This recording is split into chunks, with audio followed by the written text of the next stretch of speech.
All right, whew. We're here, everybody. Sorry for the delay. It is 3:04 p.m., so mega late today. Ran into some technical difficulties with the internet here. Maybe about 10 minutes ago, a giant thunderstorm just started coming over the house here. My father-in-law were outside on the deck, kind of watching like a wall of clouds and water come in. And yeah, I had to come inside. I couldn't keep watching it anymore. But that was right when the rain started about 10 minutes ago. And then the internet started doing weird stuff. So I couldn't connect. I was connecting to the Wi-Fi here, but I wasn't able to connect. That Wi-Fi was getting intermittent connection to the internet. And then I have this like mobile hotspot thing, one of these MiFi things. And I was going to try and use that, but that wasn't giving me like a strong enough signal or something. So I'm not sure what was going on, but I think we got all the issues ironed out. And now I'm definitely ready for happy hour for today. It's Thursday, a little bit after 3 o'clock here, July 9th, and it's happy hour. So, it's a little early for happy hour, but it's happy hour somewhere. It's happy hour here. Hopefully you guys will join me. Saw some of you are enjoying a nice Kona coffee today. That sounds delicious as well. But for me, I'm going to have, I've had this on the live stream before. It's readily available here in this part of Iowa. Although this part of Iowa does have generally a good beer selection, but it's summertime, German style Kolsch from Goose Island. So I'm going to enjoy that. How's everybody doing today? We got Frank LaHoulier here, Mr. Random, Stevie76. Stevie was wondering if there was beer in the Wi-Fi. Kind of, so to speak, I think. Reed Morris is here. MC1796. My mom is here as well. Mr. Germson, Martha as well. Martha's got some Kona wine. Oh, interesting. That sounds good. Lewis Cameron's here as well. Very cool. Eric Sisk coming in from Charlotte, North Carolina. Awesome. Blaine Masterson says, a Corona Light will hit the spot after a toasty double this afternoon. Yeah, that sounds delicious. Steve says, almost didn't run tonight, just looked yuck outside, but just enjoyed a really fun 6-mile progression, ending at 6:30 pace. Ooh, speedy. I was meant to take it easy as I've the speed arriving tomorrow. Well, I'm sure you'll find a way to run faster again tomorrow too if you got the speed in, because it is a pretty fun shoe to run in. JC says, good, having a cold one too. Awesome. C. Chad Run says, enjoying a cold Mountain Dew. Awesome. A great recovery drink for my 10-mile run. Haha. He said ha. I didn't say haha, for those of you listening along. But I think that I have not had Mountain Dew in, goodness, it's got to have been at least 10 years. Because I don't think I've had it since law school. Maybe that's when the last time I had it. So it's been over a decade since I've had it. I remember I used to drink it all the time in high school. It was so delicious. I find memories of it, but I just don't drink sodas anymore. Embrace Sukaful says, drinking some Sip of Sunshine. You got to check it out. That sounds delicious. Sounds very tasty for this time of year as well. Rain Runner saying, enjoying some noon hydration for a happy hour. It's a little early for happy hour on the West Coast. That's true. That's true. That would make sense. But glad to have you guys here. AJ Munt says, first time for me. Oh, where'd it go? AJ Munt says, first time for me in a while. How's everything? Everything's going well, AJ. Good to see you again. Thanks for coming back. We missed you. We're just hanging out, talking about, so far, just checking in, doing the roll call a little bit, and seeing how everybody's doing. Reed Morris is having a protein shake today. That's cool. I've come to realize that all the protein shakes that I tend to have, like the protein powders, I always pick a chocolate flavor. That's usually the kind that I prefer. But I was thinking, like, you know what? In summertime, when it's really hot out, like a chocolate shake doesn't sound that appetizing all the time. So I'm thinking that I might try and find one that either has like less taste that I can mix into something else that I like. Like if I can mix like a protein drink with like Noon, have like Noon but with protein in it, like that would be nice for summertime. Because right now I want something like a little bit sweeter, a little bit not as thick. But I don't know, is there something like that? I'm sure that there's got to be. I remember when I was training with the Nike team over at Edge Athlete Lounge, they would have smoothies for us every week, which made it feel very much like Little League. Because then after like every game there was like orange slices, but here it was after a speed workout, it was smoothies, and there were nice fruity flavors. So I'm sure there's ways you could do it, even though they had like protein add-ins and all this other stuff. Venkat Shashank says, cheers, it's just 1 p.m. here in California. LOL. Well, I mean, I guess it depends on like the kind of work you're doing. If you don't got to drive nowhere, why not? Ruari O'Connor says, sup, Kufuzi, started running a few months ago and discovered your channel. Love the content. Awesome. Up my daily runs to 10K this week. Let's get it. Awesome. That sounds great. Congratulations. And I'm glad you're here. Glad you have come to find the running community. I hope it has been welcoming. Henrik Viking says, hello, guys. Harvey says, have you done the bleep test? I've done, I think they call it a beep test is the way they called it. I did one last year for the first time ever. I made a video about it because it was like last year Nike did, leading up to the Chicago Marathon the last 2 years, they've been doing these pop-up races. And you would just kind of not learn much about it except for maybe the distance. And even if you did find out the distance ahead of time, the distances are never accurate. And you would basically know the location and time. That's kind of it. And one of them was a beep test. So you kind of go like it's like 20 yards or something like that. It's not far, but you run back and forth. And you have to get to the other side before it beeps, and the beeps get progressively shorter and shorter and shorter. So you got to like really run pretty fast. I didn't like that at all. I mean, I also didn't know, no one knew what they were going to be doing. So everyone had like their road racing flats on, and this beep test was on grass. So it kind of messed with a lot of people, but it was fun. Johnny Eaton says, good evening, Mike from Folkestone, England. Awesome. I don't think we've had anyone from Folkestone, England before. Lewis M says, what up from H-Town? Lewis, hopefully you're staying cool down there. I know you guys have been getting some major heat. Mad Wheezy 420 says, will you do an Infinity React run review at some point? Probably not. I don't think I have them anymore. I think I gave mine to Seth. I sent mine to SJD because Roadrunner Sports sent me a pair, and I did a run in them, but I really wasn't ready to run in Nikes at the time that they had sent it to me, so I ran in them the one time. It's a good shoe.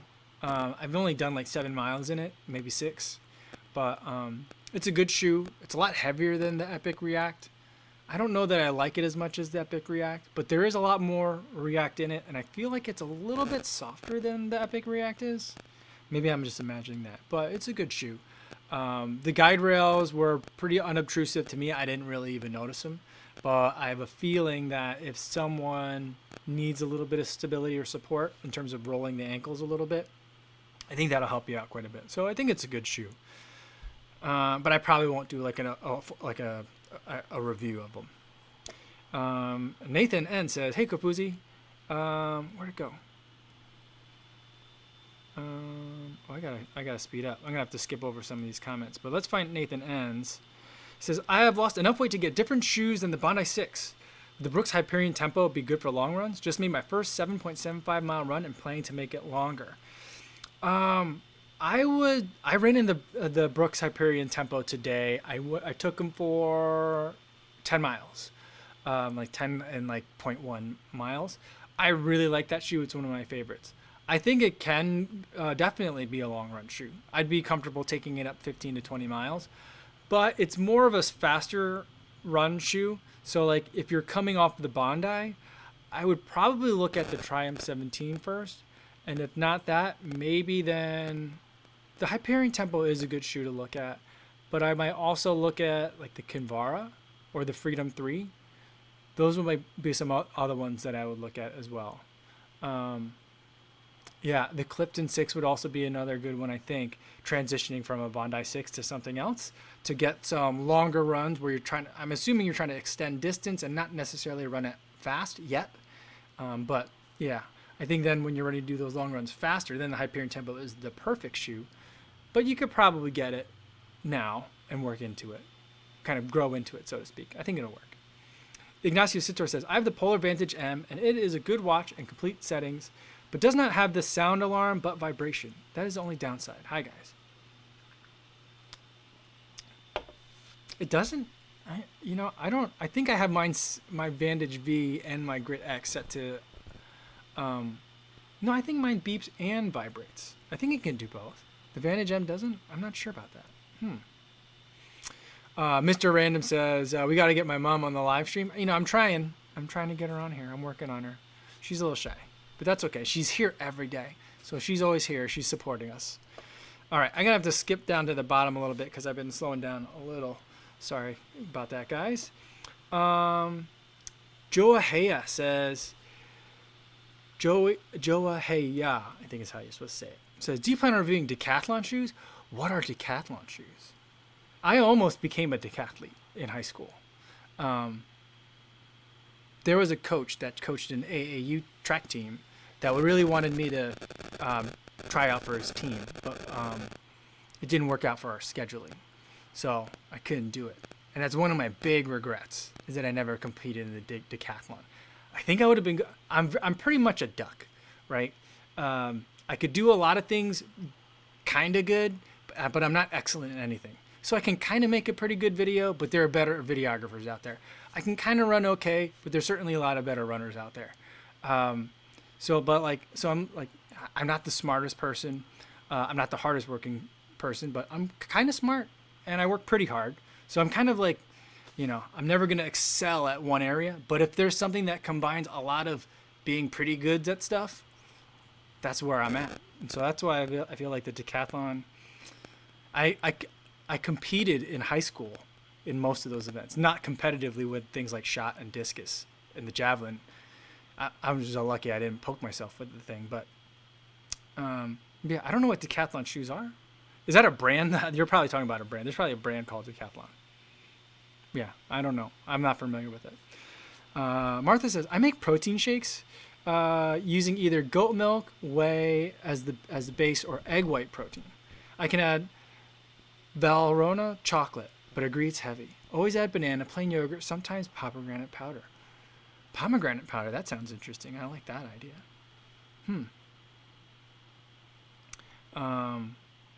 Yeah, maybe I gotta figure out some other proteins that I can add into other things that I already like too. Because like the ones that I have are kind of like add water, or you could add like a soy milk or a nut milk to the powder, and that's it. So like, I think maybe there's different ways I can tinker around with that. Super Smokes is gonna have a rattler with dinner today. That sounds tasty. Frank Hillier says, I can't see using a music watch that doesn't support Audible. Yeah, for me, I like having Audible because I listen to so many audiobooks right now. And so the Apple Watch lets you do that. I don't know if any of the Garmin or Polar watches let you do that. I'm not sure. I would say Garmin maybe. Polar, I don't think so. I'm not sure about that. But Apple Watch, I think, would be your only bet. But even then, the Apple Watch, like, living with it is not great. It takes forever to download the book from, like, the cloud. Because, like, it doesn't go off of, like, Wi-Fi. It goes off of... it doesn't feel like it. I just remember, like, there were days when I was trying to download a book to Audible to my Apple Watch. And, like, I would wake up and be like, ooh, I want to listen to an audiobook today. Start the download. And then by the time I, like, drank my coffee, went to the bathroom, got ready for my run, had something to eat, all that stuff, it was still, like, not ready to even start playing it. It just took forever. I don't remember that. And then I remember one time, the time I ran the Tunnel Marathon, my friend that I ran with, he wanted to listen to an audiobook during the race. And I was like, you're going to listen to an audiobook during a marathon? He's like, yeah. He's like, I hadn't really trained for this one. I'm not in shape. I'm just doing it to, he was doing it to, keep me company, and also to, just to do the run and enjoy the afternoon or the morning. And like the entire drive, we were going up there from Seattle to where the Tunnel Marathon starts. He was trying to get a book downloaded, and it took him that long. It just takes a while. Chris Colangelo says, spot on regarding Infinity React. More cushioned and heavier than Epic React. Seemed like it falls in between an everyday and a max cushion. Great for soaking up miles on easy days. Yeah, that's kind of what I was thinking. He said it, I think, a little bit more succinctly than I did. C. Chad Runs has a good question. What are your running goals for the remainder of the year? My running goals are, I don't really have any. So I want to do the FKT. I'm not sure what pace. I'd like to get in at about 7:30 pace, 7:45. If I can get to 7:20 pace, I'd feel really great about it. It's going to be like 29 miles. So like that's about where I'm shooting for. Yeah. And then after that, I don't know. I'm sure something will come up. Maybe I'll do a 5K time trial and work on that. Maybe I'll do like a 5K like training block, like maybe like a 6 weeks, like 4 weeks of work and then a week and a half of taper, something like that. Maybe I'll do something like that. I don't know. But like I don't have anything specific. I don't anticipate any marathons happening. Yeah. So like maybe a trail race might happen, but I don't anticipate any road marathons happening for 2020. So like I don't really have any plans so far. I'm playing it by ear. And Maddie Wee says, Mad Weezy 420 says, Decathlon is a French brand, dude. Yes. Everyone's like, yeah. As I was ranting about decathlons, everyone's saying Decathlon is a shoe company. Yes. Kurt Steege says, Wild Ginger Running reviews Decathlon stuff fairly often for those looking for info. Yeah, she does get to review a wide variety of stuff. Rainrunner says, I just want to say thank you, Kofuzi, for all the good words on the Beacon 2. It's my fave shoe of the year so far. Yeah. No, thanks. I'm glad you're enjoying it. But, yeah, I mean, it's not like I made it. But I'm glad you're enjoying it. But I love that shoe, too. And does anyone know when the Beacon 3 is coming to the U.S.? I'm so jealous. Runners, you runners in the UK, you guys have had it really good the past couple of years. You had the Vaporfly Next Percent before everyone else at the London Marathon. You got the Beacon 3 before anybody else. You've been getting a lot of releases before the US by a couple of weeks the past like 2 years, which I don't think is undeserved because you guys are run crazy over there. But I'm jealous. Meredith Roseman says, I've almost hit the 1 year point in running. How can I lower my pace time? I really want to be able to hit and hold the 10:20 pace, but I'm struggling. Well, I think, Meredith, my answer would be to run more. That's pretty much always my answer to everything. The other kind of wrinkle that I would say with that is if you're looking to hold 10:20 pace for all your runs, I would think about, is that too hard every day for you? You know, because I don't go out there and try to run hard every day. I try to do a lot of long miles. I mean, not that like running 10 miles at easy pace is easy. It's easy pace, but it's still a workout and it's working my cardiovascular system. But it's not really like taxing the legs, like in terms of like, I need a rest day to recover from it. So that's one thing that I would consider is like, you know, as you're running more and more, all of your systems, your bones, your joints, your musculoskeletal system, your cardiovascular system will start getting stronger. So that way those paces will just start to fall down. The other thing that you could do to accelerate that a little bit is I like an 80-20 approach. So for, 80% of your runs, go slower than the 10-20. But then on 20% of your runs, so if you're running 5 days a week, 4 of those days run really easy. Get out there, get good miles in, get a good run in, but don't really push it. And then on that 5th day of the week or whatever day you want to put that, that's a day where you should push for maybe a little bit faster than 10-20.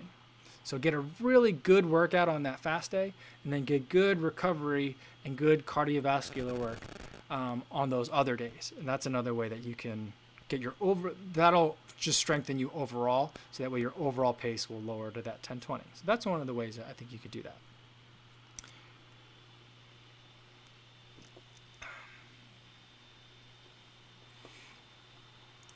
All right. Joshua Payne says, looking at a discount option for a new pair of shoes, should I get the Peg 36, Beacon 2, or 1080 V9? I would go with the Beacon 2. Then the Peg 36, then the 1080 V9. I think the 1080 V9 was a little bit heavy. I didn't run in that one, but if I recall correctly, the stats on it were bit on the high end in terms of weight. But that's where I would look at them. Olin Kasparowicz says, New Balance has great shoes, love the Beacon, but I had a pair of the 1080 V10s, and the outsole wore out and had holes around 150 miles. That's crazy. I love that 1080 V10. I thought it was a great shoe. I didn't run it to 150 miles. I normally don't have the pleasure of running past 100 miles on mine. So that's a bummer to hear. And that sounds like an outlier, because I think if that were more common, I think I would have heard a lot about that, but it stinks that it happened to you. Not really Hank Aaron is saying today he's not drinking, but he's low carbing. Awesome. Roadrunner Review says, got the SL20s yesterday and just loved them. Ran a little small, so I returned them for a half size bigger. Guess my feet are growing at my old age. Does that happen? Do people's feet get bigger as they get older? Because I think, don't they say like as you get older, your nose and your ears still get a little bit bigger over time? I wonder if that happens with your feet. Topher A asking a really great question. Has anyone run in the Adizero Adios, not the Adizero, but the Adios Pros yet? Wait, Adizero Pro? Are you asking Adizero Pro or Adios Pro? The Adizero Pro, I've run in those. They were a bit of a disappointment. I don't think I'm alone in that regard. It's a good shoe. It's a very good shoe. But I think everyone was expecting so much, and it's not anywhere near what people were expecting. So it was a bit of a disappointment on it. It's kind of like, Martha was saying that Martha and I both have a love for the Boston 9. And she was hoping that it'd be like a super Boston 9. So like Boston 9, but like one that could feel even faster with the carbon in it for a marathon. And I felt like it felt more like a beefier Adios 5. But it still didn't, like, what I would love is an Adios 5 that I could run a marathon in, but it just felt like a different kind of Adios 5. So like, I still don't think I could run a marathon in the Adizero Pro. That's my thought on it. Meredith Roseman saying she wants to be able to hold the 1020 for a marathon, currently training for one. Yeah, I think that if you want to hold that 1020 for the marathon, I think that you're going to need a solid base for that. I don't know what your kind of average paces are now, but I would say, keep working on building on your consistency and your weekly mileage. Just get a big, giant base of miles for your legs to have as kind of like muscle memory. It's not really the right word for me to use, muscle memory, but that's kind of how I feel like your body remembers like lifetime miles. Lifetime miles is a big thing. I'm a big proponent of lifetime miles. Just get that into your system, load it in, and that's going to really help for you to keep that 10-20 pace. There could be some specifics for that as you start getting, into like the last 12 weeks, 16 weeks before the marathon.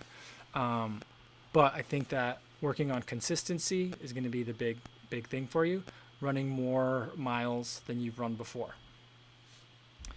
Olin Kasparowicz says the Peg 36 is 100% his favorite shoe of all time. Olin Kasparowicz. I keep saying it looks like Colin Kaepernick every time I see it, but it's Olin Kasparowicz says Peg 36 100% his favorite shoe of all time. It was a good one. It was a really good one. I like that one. Let's see. Luis Becerra says, keeping me in check though, he says, you're also spoiled in the US, you get lots of shoes. Here in Mexico, on a running shoe store, we are starting to see shoes from last year. Good thing he lives near the border. Oh, that's interesting. That's interesting. Yeah, I guess I haven't thought much about like how, I know I don't know, but my understanding is in like South America, the releases are like pretty like random in terms of what they get down there and when they get it. I didn't really think much about Mexico, although there's a big portion of runners I see at every big Chicago race that are traveling from Mexico to come up for the races. I'm presuming for the races and probably just to hang out and do a little bit of a vacation and stuff like that. But we get a big population here. But I haven't thought about that. Interesting. Benyam Testify says, math question, MAF, Maffetone. If you go over your target HR, do you stop and walk or slow down until the HR drops below the target HR? I would say generally I don't. unless it like really spikes up and I'm having a hard time controlling it. So one time, like these days, I really don't stop and walk anymore because usually I can manage it relatively well. But in the beginning phases, like the first couple months, if I needed to, like what would happen is I would be running and I feel like I'm running really slow and my heart rate really shouldn't be that high, but it would still kind of like keep crawling and creeping up higher and higher.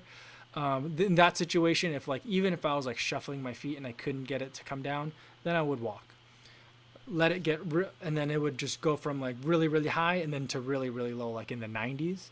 And then once it was there, then I would kind of just start like jogging really really slow, shuffling feet to try and like okay ease back into it. So in that situation, I would. If it was the first couple of months, yeah. Mike House says, I went for my first early 6 a.m. run ever yesterday in Chicago. Hardly any cars and lots of runners out. Yeah, that's good. That's good. I mean, I like running early in the city, especially if you can get by the lakefront, because then you get that beautiful sunrise, especially this time of year. The colors and the intensity is so amazing. I miss it. But yeah, I mean, you're gonna get attached to it. It's really great to run it in Chicago early in the morning.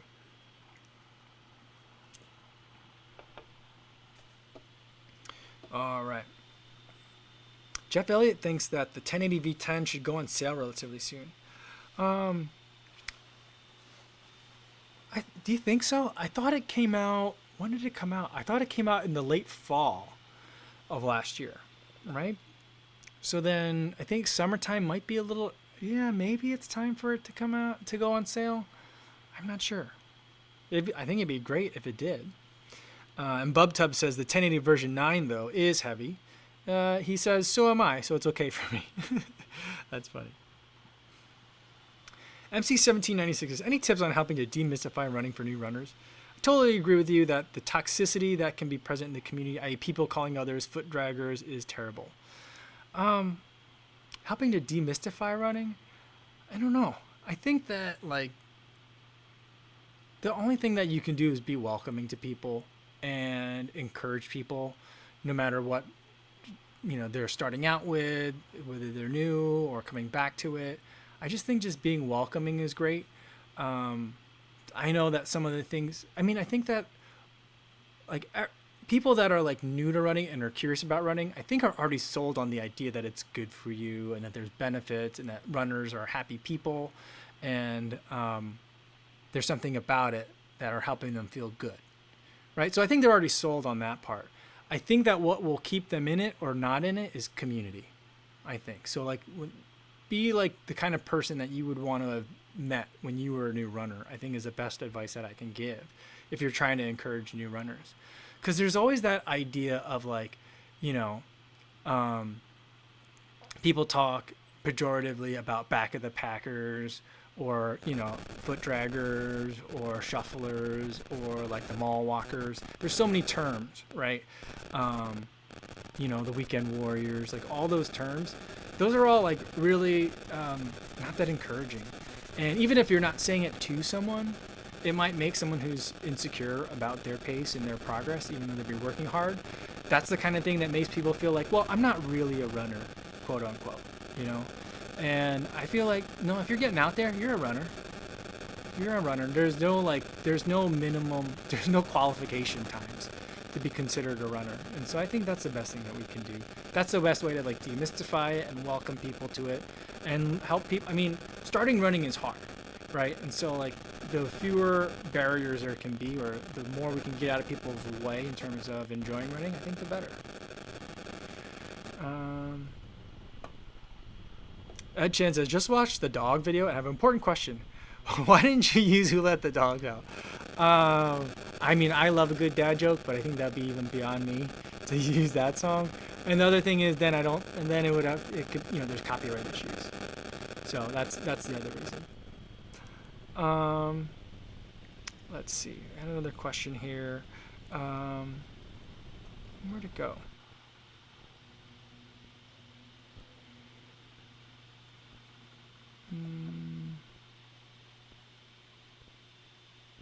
Sorry.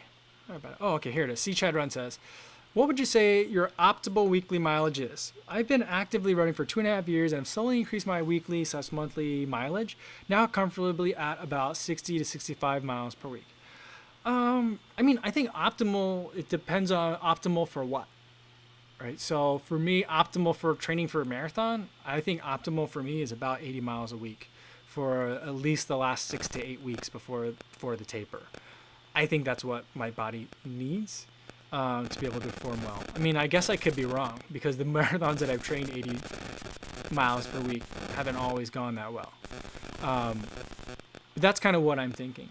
Right now, I think I'm going to cruise around 70 miles per week, and that feels like I could run more, and I may run more at certain points in the summer, but that's a nice balance for me between like how tired do I feel the rest of the day, or like how like useless do I feel during the rest of the day, and how just like how much time does it take? It's time consuming to run 80 miles a week or more. And so, I think 70 is like a good number for me. That's a number that makes me feel good from like an ego perspective. And to be completely honest, like 60s feel low to me for some reason. I know it's not a small number, but it feels small for what I've been running lately. Not that it's like objectively like that is not a big number. That's a ton of mileage for a lot of people. But it just kind of feels small for me. 70s feels like right. And also like I notice a difference in like if I run a 70-mile week versus an 80-mile week in terms of like my overall energy level. So I like 70s. It's getting very dark, and I see that in the camera. It's like I'm a floating head because I got a dark shirt on and a dark hat. But this storm, ominous. Yeah. See, Shannon's here. She says, hello. So would you say on the 80 portion of the 80-20, you should slay your slog, hashtag slay your slog, run your slow, easy based off effort, HR, not what your normal easy pace is. Run your slow, easy based on effort / heart rate and not what your normal easy pace is. Yeah, I think that those easy runs have to be easy. And for me, I like using heart rate training because what I think is easy ends up kind of creeping up towards fast. And so I feel like it puts you in that like middle ground where you're not really getting a great workout, but you're also not really letting your body recover from other workouts. And so, it's kind of like you're working hard, but it's not optimal for your body to respond to it. And so like easy days, easy, hard days, really hard. Don't hold back on those days. But on the easy day, now that doesn't always mean like do sprints. Doesn't mean like do 200 meter repeats. But it just means those hard days, they got to be intense. It's got to be a quality workout. So that's how I think of it. And yeah, the Slayer slog, I like that. You got to like work on that slower pace. And for me, when I switched over to heart rate training, the main goal of that was so that way I could run like easy paces quickly, right? And so that was like when I started low heart rate training, I went from running easy paces at like 8 minutes a mile or less to over 11 and a half, 12 minutes per mile. So that was a lot of run walking, and it was a lot of cursing at myself and feeling really bad about myself. But that same heart rate over time, at that same level of exertion, now I'm back into like, 8:30s, 8:20s for easy days, depending on how tired I am from the previous couple of days of workouts or running. So that's the idea with getting that overall average pace up faster is by like running lots of miles at easy pace. And for the most part, that's kind of generally what I do. And then either for fun or for when I'm training specifically for a race, then that other 20% will be a little bit speedier. And that's when you like really let it out.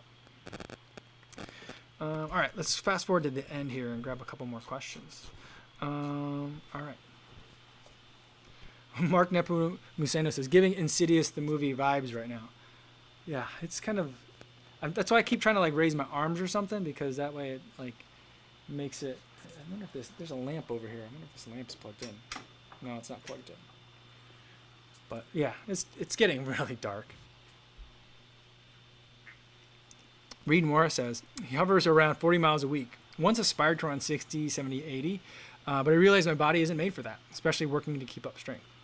Yeah, I could see that if you're trying to work on strength as well. If you're doing a lot of cross training, it's hard to get in a lot of miles. But you know, a lot of people run very successful marathons. I don't know if marathon running is what your goal is, Reed, but a lot of people do run marathons on those 40 miles. And for some people that don't respond well to high mileage, those are the people that I would recommend, like, hey, there's a book out there that's like Run Fast, Run Less, or something along those lines. It's punchy and alliterative. It's the idea is that, like, hey, you know what? Maybe your body doesn't respond well to 60 or 70 mile weeks. That's okay. Don't fight it. But the miles that you do run, make sure that they're intense. So some people, that's what they respond well to. I've done a training block like that. It was interesting. I liked it. I felt really strong. I felt powerful when I ran that way. But I also just felt like I can't run a marathon on that kind of training. So I like high mileage. I feel more confident. And I think for me, the confidence goes a long way. That's why I also just like running. So I like having high miles. Frank Lahillier says, I'd still say that you're running too fast on your easy days. I've been thinking a lot about that, Frank. And I've been trying to, like, even though my heart rate kind of allows me, quote unquote, air quotes, to run at like 8:30 or even 8:20, I've been thinking about, and I'd been doing this pretty well before we came to Iowa for the summer. In Chicago, I was like, yeah, I feel like running 9-minute miles today. So I'm just going to, even if it puts me 10 beats per minute below like what my like kind of speed limit is, I'm going to run at 135 beats per minute rather than 145 beats per minute for my heart rate. And so I think that's a good reminder, Frank. That's very insightful. I think I do need to slow that down a little bit. Good advice.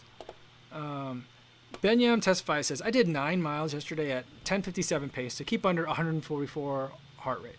It was brutal to go slow. Yeah, it is. But like it is. I'm not going to discount that at all. It certainly is. But for me, once it started to switch, it switched quickly. It took forever for anything to happen, and then boom, I felt like I got a lot of progress. So stick with it. Shannon says, P.S. Love the hat. Oh, thanks. This is a good one. I like this one.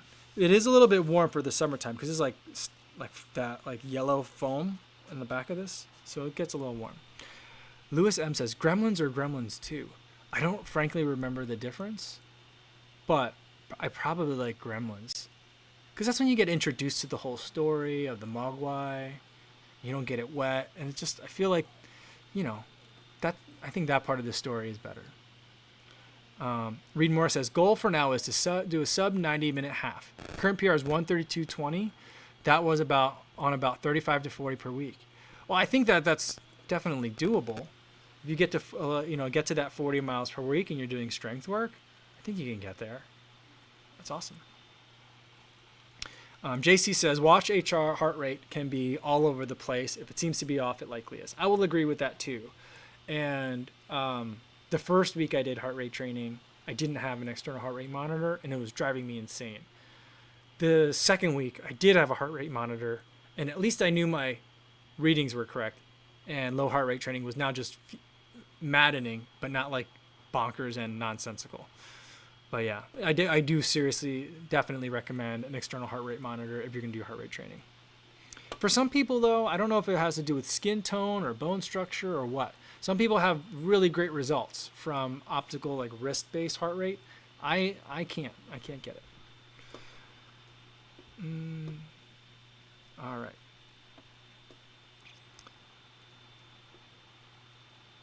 Jody Run says, do you do recovery pace runs? I run mine at 118 beats per minute, an easy pace, at 138.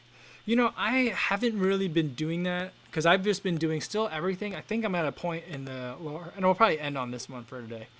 I do most of my like low heart rate training at my 145 beats per minute number. And I was thinking that at some point I will have to have a second, even lower number beyond that. Man, this is really dark out in here for the lighting today. I'll try to sit a little closer to the window. I was thinking that I might have to have a secondary even lower number for like recovery runs or like legit easy days. Because I do remember two stories, and I think I've mentioned this before, but there's two stories that have made the number 110 or something close to yours. You've been doing 118, Jody. That stands out is that David Goggins. I remember when I listened to his audiobook, he would say that for his easy days, he would make sure that he would be on the bike and not go over 110 beats per minute for his easy days. And this was at the peak of his training when he was doing those 100-mile, 200-mile, those insanity runs. And he was like running to and from work with like a couple layers of sweats and then like garbage bags on top just to keep all the heat in. Like, the guy's insane. But on his recovery days, he would just hop on a bike for a couple hours at 110 beats per minute. And then the other time 110 beats per minute came in was Meb Keflezighi said he was before the marathon in Greece, the Olympic marathon there. He was out running in Cyprus, I think you want to say. Man, it's really dark. It's too dark.